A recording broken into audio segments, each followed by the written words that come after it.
अस्सलाम वालेकुम। Programme debate news analysis में मैं हूं आपके साथ मुनीज़ा मोइन। नाजरीन, इमरान खान वो वज़ीर आज़म पाकिस्तान थे जिन्होंने 3 अप्रैल 2022 को तहरीक अदम एतमाद से बचने के लिए कौमी असम्बली को तहलील किया, जिसे कि बाद में सुप्रीम कोर्ट ने बहाल कर दिया। अब इमरान खान बतौर साबिक वज़ीर आज़म 2 सूबाई असम्बलियों को तहलील करने का हुक्म दे चुके हैं और कह रहे हैं कि 23 दिसंबर को 2 सूबाई असम्बलियों को तहलील कर देंगे। जब से इमरान खान हुकूमत से बाहर हुए हैं, इमरान खान की जानिब से जारहाना सियासत की पॉलिसी अपनाई जा रही है। पैनल में मेरे साथ जावेद इकबाल साहब मौजूद हैं, इफ्तिखार अहमद साहब मौजूद हैं, पीजे सर और सलीम बुखारी साहब मौजूद हैं। सलीम बुखारी साहब, आपकी तरफ आऊंगी। सबसे पहले आपसे ये जानना चाहूंगी कि क्या इमरान खान का जो फैसला है उस पर परवेज इलाही 23 दिसंबर को पंजाब असम्बली तहलील करेंगे या नहीं? बहुत शुक्रिया आपका मनीज़ा। मेरी गुजारिश ये है कि अगर तो इसके ऊपर अमल दरामद होने की उम्मीद की जा सकती थी, वो कल दम तोड़ गई है, इसलिए कि कल परवेज़ इलाही साहब ने इमरान खान साहब के बारे में जनरल बाजवा के हवाले से जो कुछ कहा है वो एक एलाई की ज़बान नहीं हो सकती है। वो मेरे ख़्याल से दो टोक गुफ्तगू जो उन्होंने की है, और साथ ये धमकी भी दी है कि अगर आज के बाद खान साहब आपने या आपके किसी भी पार्टी के लीडर ने ज़बान खोली बाजवा के बारे में तो मैं उसका दिफा करूँगा, मैं उसके ऊपर यानी जो भी मैं कह सकूँगा वो कहूँगा। और दूसरी बात यह है कि जो कुछ इमरान खान साहब ने उस दिन कहा, जो लिबर्टी में उनका खिताब था वर्चुअल उसके ऊपर नेटवर्क पे, उसके बाद उन्होंने कहा मुझे सबसे ज़्यादा दुख इस बात का है कि मुझे साथ बिठा के वादा करके कि कोई बात नहीं होगी। उन्होंने जो कुछ जनरल बाजवा के बारे में कहा वो गलत था। फिर उन्होंने लंबी चौड़ी उसकी तावील भी दी कि ये वो बातें हैं, ये वो एहसान है। उनका कहना था जो मेरे ख्याल से पहले सिर्फ उनके सियासी मुखालफिन कहते थे, लेकिन उस दिन हमने परवेज़ इलाही की ज़बान से सुना कि PTI को जनरल बाजवा कहाँ से उठा के कहाँ तक ले गया। मतलब ये कि वो इक़्तिदार तक पहुँचे ही सिर्फ जनरल बाजवा की मेहरबानियों की वजह से थे। ये वो बातें हैं जो गालबन इमरान खान साहब सुनने के लिए कभी भी आमादा नहीं होंगे, लेकिन उन्होंने चूँकि कर दी हैं तो ये जो 5 दिन हैं ये और ज़्यादा क्रूअल हो जाते हैं, बहुत ही क्रूशल हो जाते हैं, क्योंकि इस बीच में हुकूमती इत्तेहाद जो है वो भी सरगर्म है। परवेज़ चौधरी शुजात साहब से मुलाकातें हो चुकी हैं और प्राइम मिनिस्टर भी चौधरी शुजात से मिले हैं। जो आसिफ जरदारी साहब हैं वो ऑलरेडी लाहौर में हैं, तो और इस्लामाबाद में भी उनकी मुलाकातें हुई हैं। तो मैं देख रहा हूँ ये कि मुझे नहीं लगता कि ये बेल मडे चढ़ेगी। कुछ ना कुछ ऐसा ज़रूर होगा इस बीच में, चाहे वो हुकूमती इत्तेहाद की तरफ से हो, चाहे वो अपने चौधरी परवेज़ इलाही की तरफ से हो, चाहे वो काफ लीग की तरफ से हो। बहुत सारे ऑप्शन हैं। काफ लीग के सरबराह अगर ख़त लिख देते हैं स्पीकर को और उसकी कॉपी भेज देते हैं इलेक्शन कमीशन को, तो उनके तमाम अरकान जो हैं वो किसी को भी वोट नहीं दे सकते जब तक पार्टी का हेड उनको हदायत नहीं देगा। पहले पार्लिमानी पार्टी हेड का जवाज़ मौजूद था, अब वो वैसे उन्होंने फारग करवा दिया है चौधरी शुजात साहब ने ख़त लिख के इलेक्शन कमीशन को। तो सूरत हाल काफ़ी गंभीर है, इसको आप नॉर्मल सर्कमस्टांसिस नहीं कह सकते हैं। किसी वक्त कुछ भी हो सकता है, और मैं ये तवक्को कर रहा हूँ कि असम्बलियों की तहलील जो है उसके हवाले से मुझे नहीं लगता कि हालात इस तरफ जाएंगे कि असम्बली तहलील हो जाए और फिर यहाँ नए इलेक्शन कराए जाएँ। मेरे ख्याल से गवर्नर राज से लेके और वोट ऑफ नो कॉन्फिडेंस तक बेपनाह ऑप्शंस हैं। गवर्नर ख़ुद चीफ मिनिस्टर से कह सकते हैं कि आप वोट ऑफ कॉन्फिडेंस लें, तो ये मामला जुमे तक टूटने से तो बहरहाल बच जाएगा। ठीक है। बुखारी साहब, आप किसी जानिब इशारा कर रहे हैं, मैं चाहूँगी इफ्तिखार साहब से पूछूँ कि इफ्तिखार साहब, क्या हुकूमत और हुकूमती इत्तेहाद जो है वो परवेज़ इलाही को बतौर वज़ीर आला रखना चाहेगा? बिल्कुल, अगर उनकी बातें मान ली जाएं, जो उनका मुतालबा है कि मुझे कौमी असम्बली की इतनी नशस्तें दी जाएं और सूबाई असम्बली की इतनी नशस्तें दी जाएं, अगर इमरान खान ये मानता है तो कुछ भी मसला नहीं है। यही अपना परवेज़ इलाही साहब होंगे, वही इमरान खान साहब होंगे और वही साहब का क्या नाम है जो चीफ ऑफ आर्मी स्टाफ है वो होंगे। मामला चलता रहेगा। असल में जो इशू हुआ है वो है कि जब से गुजरात को डिवीज़न बनाया गया है और वहाँ पे 100 अरब रुपए के जो तामीराती काम शुरू किए गए हैं, वो वन ऑफ द रीज़न बनाया है, क्योंकि परवेज़ इलाही अपनी पॉलिटिक्स को बढ़ाना चाहते हैं। वो ये एक सिंपल सा जो रोल उनको दिया गया वो उसको मानने को तैयार नहीं है। और इमरान खान ये कहता है कि मैं आपको इतनी नशस्तें नहीं दे सकता। अब वो नशस्तें मांग रहे हैं कि हमें दी जाएँ अपना नशस्तें 30 मांग रहे हैं, वो देने को तैयार नहीं है, और 25 सूबाई असम्बली की वो मांग रहे हैं, 30 मांग रहे हैं, तो वो देने को तैयार नहीं है। आज अगर ये मसला मान लें तो अल्लाह खैर सलाम, कोई इशू ही नहीं है। तो कोई प्रिंसिपल की बात नहीं है, असूल पे कोई बहस नहीं है। अब देखिए ना, ये बड़े मज़े की बात है कि मैं सोचता हूँ कि चीफ मिनिस्टर गवर्नर को क्या तहरीर करेगा कि क्यों कर वो असेंबली तोड़ रहा है। ऐसा सूबे में क्या हो गया है, सूबे का अमन अमान तबाह हो गया है, सूबे के अंदर कानून नहीं चल रहा, सूबे के अंदर हड़तालें हो रही हैं, सूबे के अंदर आवाम सड़कों पर निकल आए हैं, सूबे के अंदर मामूलात ज़िंदगी तबाह हो गई है। इस बिना पर मैं तजवीज़ करता हूँ कि असेंबली तोड़ दी जाए और नए इलेक्शन करवाए जाएँ। इन सारी चीज़ों में से तो कोई चीज़ नहीं हो रही। तो मतलब ये एक बहुत ही क्लासिकल यूज़ ऑफ पावर होगा by a chief minister to the governor, कि चूँकि चीफ मिनिस्टर को किसी ने कहा है और उन्होंने ख़त लिख दिया और गवर्नर मजबूर है, क्योंकि अगर चीफ मिनिस्टर एडवाइस कर दे तो वो गवर्नर को माननी पड़ती है। ये बहुत क्लासिकल बात होगी अपना पार्लिमानी जमहूरियत के अंदर, और इसकी एक दफ़ा रवायत पड़ गई तो फिर किसी वक्त भी कोई चीफ मिनिस्टर सुबह उठ के लिख दिया करेगा कागज़ पे कि असेंबली तोड़ दो, तो असेंबली टूट जाया करेगी। वेरी सीरियस मैटर है ये। ठीक है पीजे सर, आप क्या समझते हैं? परवेज़ इलाही ये कह रहे हैं कि असेंबलियाँ तोड़ना बहुत दूर की बात है, 99% लोग नहीं चाहते कि असेंबलियाँ तोड़ी जाएं। तो परवेज़ इलाही की ये बात को देखते हुए आप क्या समझते हैं, क्या आप इमरान खान का साथ देंगे? देखें, ये इस वक्त बात हो रही है political use of political necessities, कि जहाँ जिसको कोई सूट कर रहा है वो बात कर रहा है। बहसबाजी शुरू हो गई है। आपने देखा है कि फॉर एग्ज़ाम्पल फ़ुआद ने रिस्पॉन्ड किया है, जो परवेज़ इलाही ने कहा है कि भाई बाजवा के ख़िलाफ़ बात ना हो, इमरान एक को और बात कर रहे हैं, बाजवा बात नहीं कर सकते हैं बिकॉज ऑफ आप कह लो कि रिस्ट्रिक्शंस ऑन हिम, बिकॉज अभी वो रिटायर हुए हैं, he can not indulge into politics. तो ये बड़ी एक खिचड़ी इस वक्त बनी हुई है। मुनिस ने कहा है कि हमारे अंदर आपने एक ट्रस्ट रिपोज किया हुआ है, हम उस ट्रस्ट को लेट डाउन नहीं करेंगे। सो एक तरफ लेट डाउन नहीं करेंगे, जो इमरान कहेंगे वही होगा। लेकिन फ़ुआद की मैं समझता हूँ बड़ी अच्छी एक जो स्टेटमेंट आई है कि देखो, परवेज़ इलाही विल डू पॉलिटिक्स जो उनकी अपनी पॉलिटिकल पार्टी का है, PMLQ का। अब PMLQ के आगे भी आपकी कॉम्प्लिकेशंस आते हैं। प्रेसिडेंट तो आपके हैं चौधरी शुजात का क्या आगे रोल होगा, how will he respond and how will he interact with the election commission, that again remains to be seen. बाकी आती है कि ये जो मैटर है ये तोड़ने का, ये it is of great concern to everybody, क्योंकि या तो इमीडिएटली हमें ये PTI मुझे एक दे दे या सबको दे दे कि हम ये चेंजेस लेके आ जाएंगे, आवाम को यहाँ फ़र्क पड़ेगा, बिकॉज आवाम is totally out of this picture. आवाम का सिर्फ एक रोल है इस वक्त, टू गिव द वोट और not to give the vote to one party और to the other party. So ये रिस्ट्रिक्टेड है इस वक्त। लेकिन इन रिस्ट्रिक्शन ये मांगते क्या है? सस्ता हर चीज़, एजुकेशन से लेके, खाने से लेके, एम्प्लॉयमेंट से लेके, ये हर चीज़ है। तो ये जो पॉलिटिकल सुनामी जिसका हम वेट कर रहे हैं कि ये आएगी नहीं आएगी, अगर ये आएगी मैं आपको गारंटी करता हूँ no one is prepared for it. फिर आपका जो मुल्क है ये बिल्कुल नीचे चला जाएगा, वैसे नीचे चला गया है। You are in extreme debt right now as I speak. आप इसके पैसे कहाँ से इकट्ठे करोगे? फिर आपके पास एक ही तरीका होगा, आप गरीब को तो टैक्स लगा दोगे, लेकिन आपका जो मिडिल क्लास है ये बिल्कुल, वो कहते हैं ना, एक्सटिंक्ट हो जाएगा, क्योंकि इस वक्त मिडिल क्लास जो है आपकी सर्वाइव कर रही है और एक सर्वाइवल मोड के ऊपर है। It is very difficult for people to live in this present moment and it is a case of survival से quality of life, living like normal human beings, ये क्या एक पार्टी या दूसरी पार्टी करेगी? I think we have to continue with whatever the setup. I know a lot of people will not agree with it, but then give me an alternative, give me something better, I'll go for it.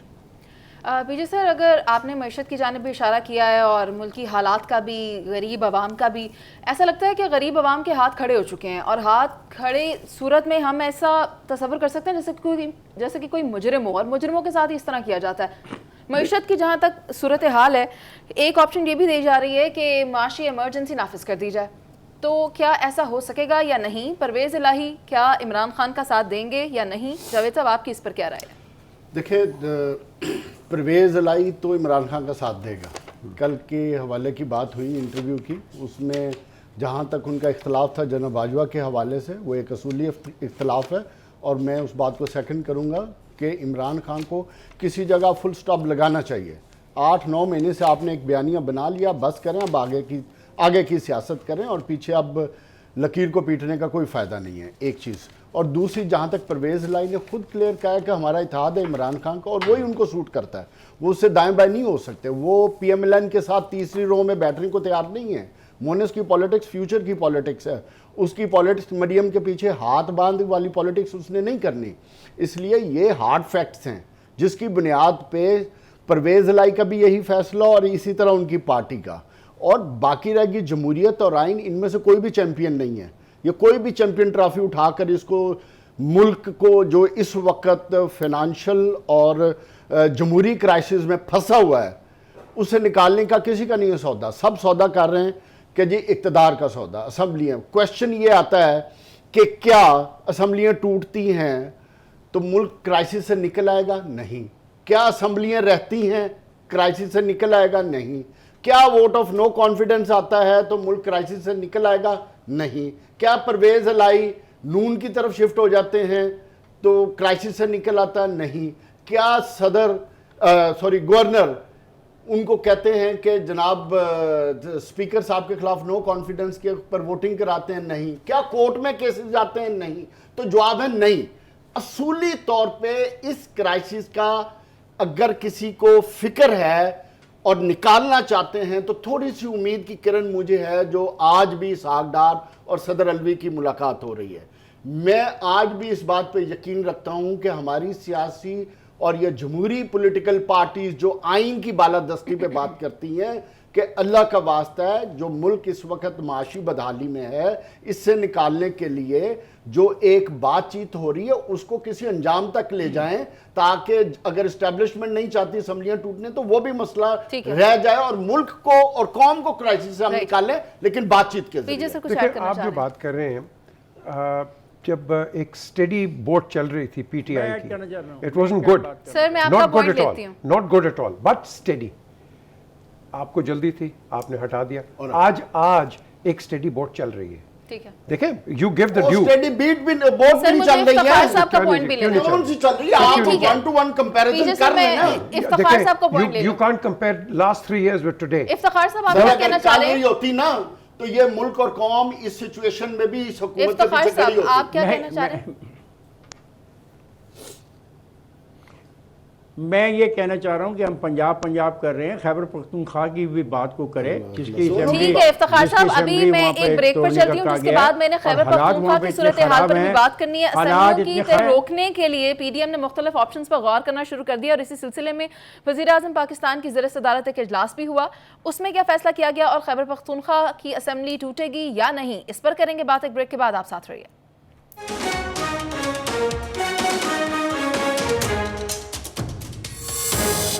Break पर जाने से पहले इफ्तिखार साहब कह रहे थे कि Khyber Pakhtunkhwa assembly का जिक्र क्यों नहीं किया गया। इफ्तिखार साहब, मैं सबसे पहले आपकी तरफ आती हूँ, आपसे ये जानना चाहूँगी, क्या KPK के वज़ीर आला इमरान खान के हुक्म पर असम्बली तहलील करेंगे या नहीं? अब देखिए ना, कितना इम्पोर्टेंट क्वेश्चन आपने किया है कि क्या एक फ़र्द वाहिद के कहने पर फैसले होंगे या ऐसी कोई वजूहात हैं जिनकी बना पर फैसले होने चाहिए। आइन में ये जो असेंबली तोड़ने का इख्तियार दिया गया है चीफ मिनिस्टर को, इसकी वजूहात होंगी। कोई ख़राबी नहीं नज़र आ रही मुझे वहाँ पे खैबर पख्तूनख्वा में।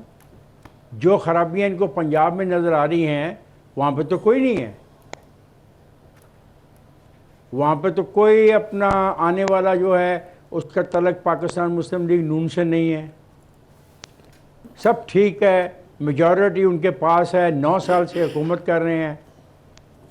तो ये मेरी समझ से बाहर है कि अगर यहाँ पे आइंदा मुस्तकबिल में भी एक फ़र्द ने असम्बलियाँ तुड़वानी हैं, उसकी ख्वाहिश के मुताबिक असम्बलियाँ टूटेंगी तो फिर इस मुल्क के पार्लिमानी जमहूरियत का खुदा हाफिज़, इसके मुल्क के कॉन्स्टिट्यूशन का खुदा हाफिज़। ठीक है, there should be some reasoning, a valid reasoning. What is the reason? Because A को पसंद नहीं है बी की गवर्नमेंट, वो दबाव डालना चाहता है फेडरल गवर्नमेंट पे, वो फेडरल गवर्नमेंट को मजबूर करना चाहता है कि फलाने दिन मुझे इलेक्शन दो। Right sir. सर क्या ये हो पाएगा? क्या महमूद खान कर देंगे असम्बली तहलील?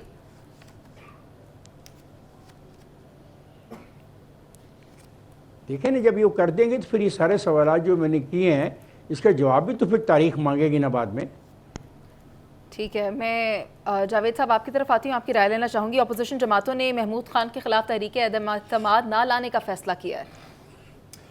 मैं इफ्तिखार साहब की बात से बात शुरू करूँ। उन्होंने कहा जी कि पाकिस्तान की जो जमहूरियत है इसका सबसे बड़ा मसला है कि एक फ़र्द वाहिद, और माशाल्लाह पाकिस्तान का तो मसला यही है।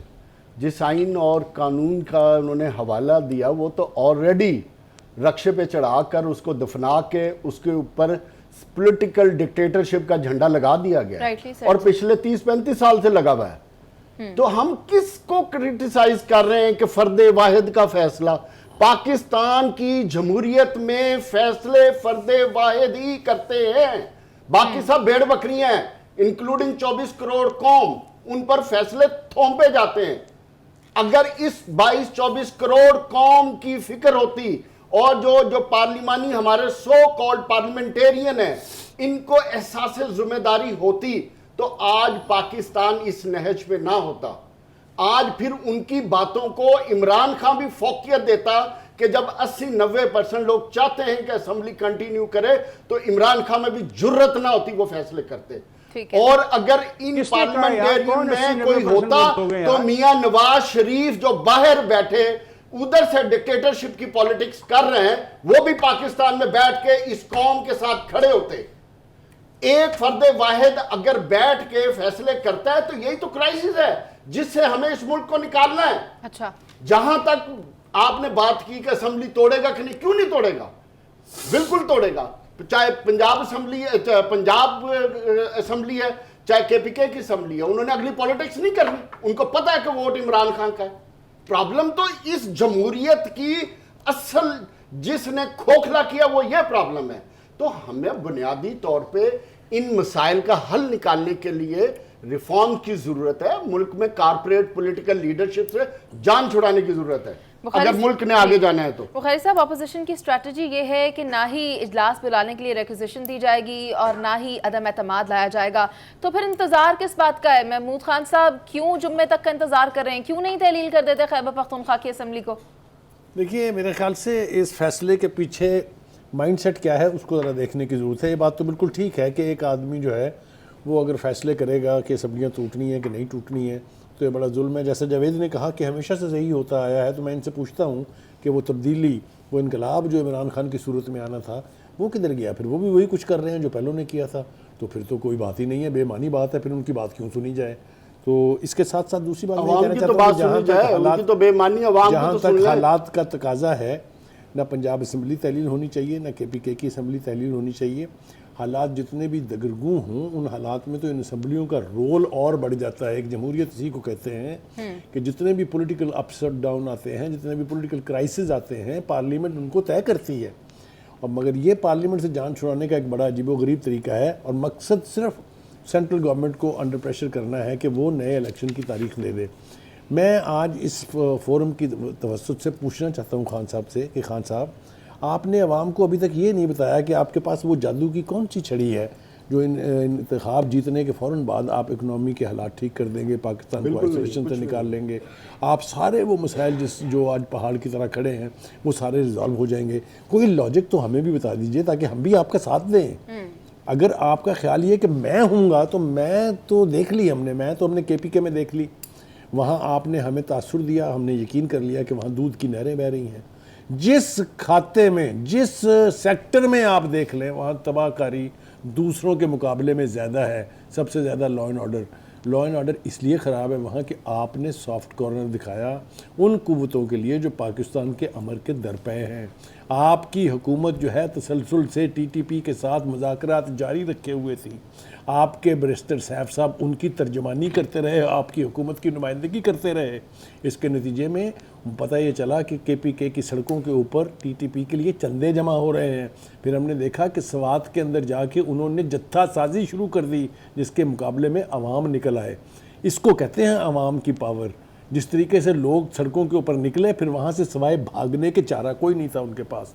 तो हालात अगर मुतकाजी हों, किसी एक्शन के, तो वो असम्बलियों की तहलील नहीं होता, उसके बारे में पॉलिटिकल विजडम के साथ, पॉलिटिकल कंसेंसस के साथ फैसले करने पड़ते हैं। यही हाल पंजाब का है। Dialogue और नहीं करनी चाहिए। चूंकि हालात मुतकाजी नहीं हैं, इसलिए एक के बाद दूसरा, दूसरे के बाद तीसरा, तीसरे के बाद चौथा ऑप्शन इस्तेमाल करने की बातें हो रही हैं। कोई कह रहा है गवर्नर राज लगा दें, कोई कह रहा है जनाब आप वोट ऑफ नो कॉन्फिडेंस ले आएँ, कोई कह रहा है वोट ऑफ कॉन्फिडेंस लेने की गवर्नर साहब जो है वो हदायत कर दें चीफ मिनिस्टर को। ये सारी दरफुंतनियाँ इसलिए छोड़ी जा रही हैं कि असम्बलियों को बिला वजह तहलील किया जा रहा है। सही। पीजे सर, इमरान खान ने अपनी लीगल टीम से मुशावरत भी कर ली है असम्बलियाँ तोड़ने के हवाले से, तो ये स्टेप तो खान साहब को पहले ले लेना चाहिए था ऐलान करने के। अब ऐलान कर दिया, अब तो फैसला करने का वक्त है, अब इंतजार किस बात का हो रहा है? बड़ा अच्छा सवाल है। आई थिंक ये उनको करना चाहिए। द क्वेश्चन इज़ कि देखें, हम यहाँ बैठ के बड़ी बड़ी वो थेरेटिकल बातें करते हैं। हमने कभी सोचा है कि कंटिन्यूटी ऑफ पॉलिसीज़ पाकिस्तान के अंदर होनी चाहिए, नहीं होनी चाहिए? कभी भी आपने नहीं देखा। हमारी पॉलिटिक्स बड़ी पेटी पॉलिटिक्स है। मेरा नाम फट्टी पे लगना चाहिए और जो पिछला वाला है उसको फट्टी से हटा देना चाहिए। ये हमारी पॉलिटिक्स है। ये किस लिए? लोगों के लिए, बिकॉज आप अपना एक वोट बैंक वहाँ बना लेते हैं। रीजंस क्या है? सवाल सबसे बड़ा उठता है, what is the reason for dissolving the assemblies? Imran का पूरा राइट है, मैं कहता हूँ बिल्कुल, एज लीडर ऑफ अपोजिशन बिल्कुल राइट है। लेकिन काउंटर क्वेश्चन आता है कि क्या जो अभी बुखारी साहब ने बात की है, does he have that Urdu का टर्मिनोलॉजी गिदड़ सिंगी कि कल हर चीज़ सस्ती हो जाएगी, लोगों को रिलीफ मिलेगा? भाई please go ahead, dissolve it, go for it, but we need the guarantees and assurances कि कल ये हो जाएगा। जो पहले हम बात कर रहे थे कि देखें, जब पिछले सेगमेंट में जब पीटीआई स्टेडी जा रही थी, सबको ज़रूरत थी और न निकालो हम आएंगे, भाई तुम आ जाओ।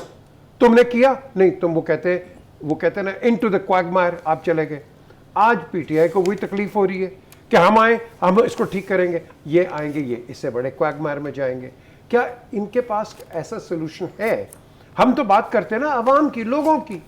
ये 5-10 हज़ार लोग जो हैं, क्या ये अवाम है? No, they are the representatives of the people of Pakistan.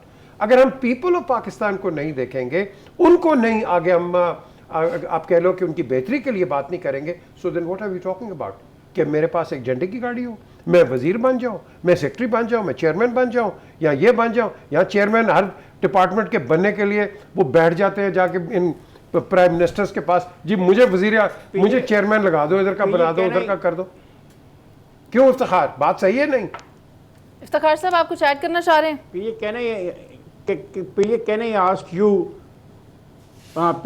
Can I ask you one simple question? Iftikhar Sahab, आप अपना सवाल पूछ लें क्योंकि वक्त कम है। जी इफ्तिखार। पीजे, मैं आपसे सवाल पूछना चाहता हूँ कि क्या आप दिल पे हाथ रख के कह सकते हैं कि दोनों असेंबलियाँ तोड़ने का जवाज़ मौजूद है? इफ्तिखार अगर हो तो आप, मैं, हम चारों यहाँ पांचों बैठ के तालियां मारेंगे। There is no reason, for God sake please tell me, Imran is Pakistani या आपकी government is Pakistani, we are all Pakistanis, why do we need to break up something? Please tell me. Sir, मैं आपको ये बता दूं कि हमारे आइन और कानून की बालादस्ती नहीं है, इसी वजह से पाकिस्तान इस सूरत हाल से दो चार है। अगर पार्लियामेंट अपने पांव पर खड़ी होगी तो ही अदलिया आइन और कानून की बालादस्ती को बरकरार रख सकेगी। अगर ऐसा नहीं होगा तो फिर असम्बलियां बनती रहेंगी, टूटती रहेंगी और जमहूरियत का यूं ही तमाशा बनता रहेगा। अभी चलते हैं ब्रेक पर, जिसके बाद वापस आएंगे और करेंगे पाकिस्तान में जारी अमन अमान की सूरत हाल पर बात। आप हमारे साथ रहिए।